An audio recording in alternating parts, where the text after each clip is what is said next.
Meantime, all of Washington doing some major damage control this morning after the website WikiLeaks released 250,000 secret documents. They paint a somewhat embarrassing picture of the United States and its foreign policy. Kelly Wright is up early in Washington with the very latest. Kelly.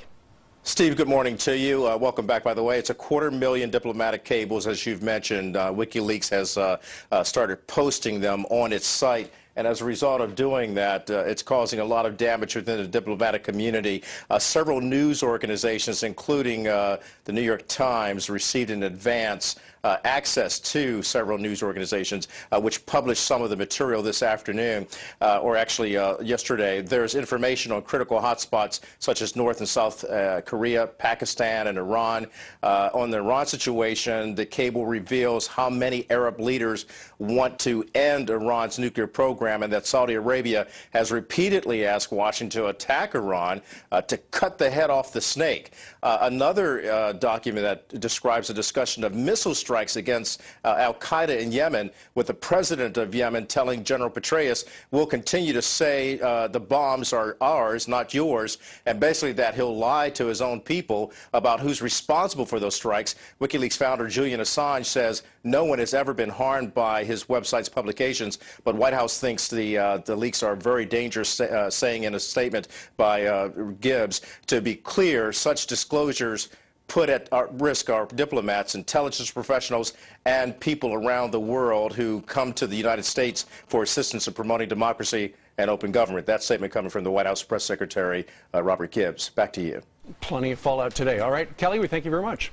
At the very least, it's embarrassing, right? I mean, at the very least, this secret discussion that's going on is embarrassing for this nation.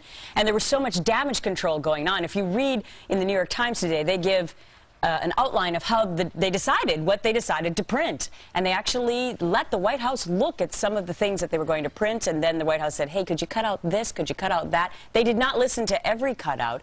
But here's some of the details that are so sensitive. And it has to do first with Secretary of State Hillary Clinton. I mean, she is writing things about different countries, different leaders, which they now know about. So she spent the entire weekend trying to make sure that it did not do irreparable damage with these countries. And here's the thing that's inexplicable. That you have a private first class with this type of access, that all these other countries say, wait, all the communication that I have with the world's only superpower at the highest level has been exposed. But it's not because Colin Powell decided to change countries. Right. It's because not a former Secretary of State with this incredible access like George Shultz.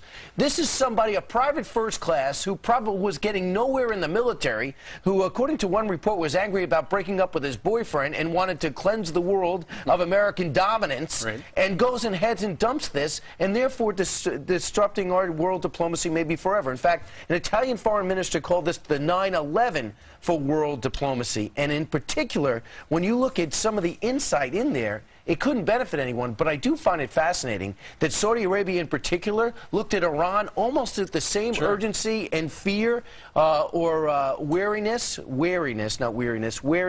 that we do, and urged us to attack. You know, it's clear that what this Assange guy is trying to do is trying to harm the United States. Clearly trying to harm our prestige.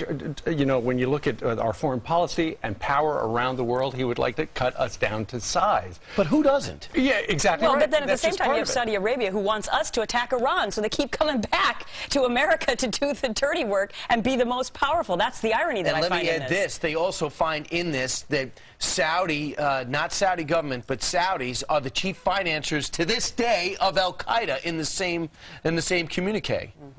So here's a quote from the Bahrain king, Hamad bin Isa al-Khalifa, to General Petraeus, who, of course, is running our troops over in Afghanistan. That program must be stopped, talking about Iran. The danger of letting it go on is greater than the danger of stopping it. See, I don't think that that's that revealing. I mean, I think we know that countries in the Middle East are uncomfortable for the most part with Iran and possibly getting nuclear weapons. Well, it's just, how did this happen? These are top secret stuff. What is going to happen to the fellow who Brian was describing a little while ago, Bradley Manning? We know this morning, right now, he is sitting in a jail at Quantico, Virginia. And apparently, he has been charged, and that is him right there. You know, with this current case, he is being mentioned as a person of interest. But back in July, after that Apache helicopter video showing 2 Reuters employees being killed. That was the beginning. That was the beginning. That's when he was charged with transferring classified data, which has a maximum sentence of 52 years in jail. And we know a lot about this particular guy because he had communicated with a very well-known hacker in the United States, a fellow by the name of Adrian Lamo, and he was trying to get Lamo to help him leak this stuff. But Lamo turned double agent and got the United States involved and then wound up sending all of the stuff to the Pentagon. Well, yesterday, some of the dialogue was about what should happen to Bradley Manning and what should happen to Julian Assange, who, by the way, Manning's been arrested, and Julian Assange up on rape charges in Sweden. Let's listen to Senator Lindsey Graham and Senator McCaskill talk about what should happen. Well, one, leaking the material is deplorable. I agree with the Pentagon's assessment that the people at WikiLeaks could have blood on their hands. Lindsey's right. The people who are leaking these documents need to do a gut check about their patriotism. And I think they're enjoying the attention they're getting. I hope that we can figure out where this is coming from and go after them with the force of law.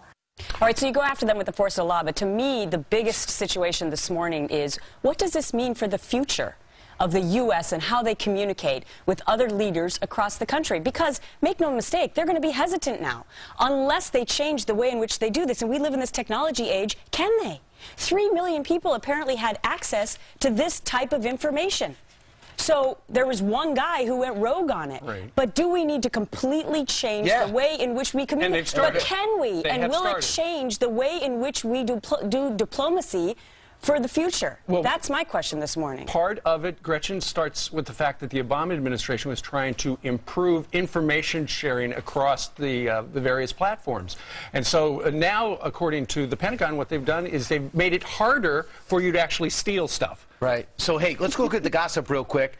In France, Sarkozy labeled an emperor without clothes. In Russia, they looked at Dmitry Medvedev and Vladimir Putin as plays Batman. Medvedev is Robin to Putin's Batman and called Putin the alpha dog. And Italian Prime Minister Silvio Berlusconi is as feckless, vain, and ineffective as a modern leader, as a modern European leader. Well, you're leaving. Speaking of leaders, you're leaving out Gaddafi, who won't travel anywhere unless he's got the voluptuous, blonde, bombshell, 38-year-old Ukrainian nurse with him. Right. And but who doesn't? No, I mean, I feel more secure when I travel with my 38-year-old voluptuous blonde nurse. That could be the headline of the day. But you remember when Gaddafi was coming here for the UN, and there was all that scuttlebutt about him, he was going to stay out in, I think, New York or New Jersey somewhere.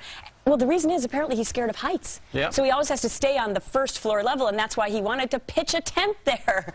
That's interesting. Wow, that is kind of interesting. Very interesting. Here's some other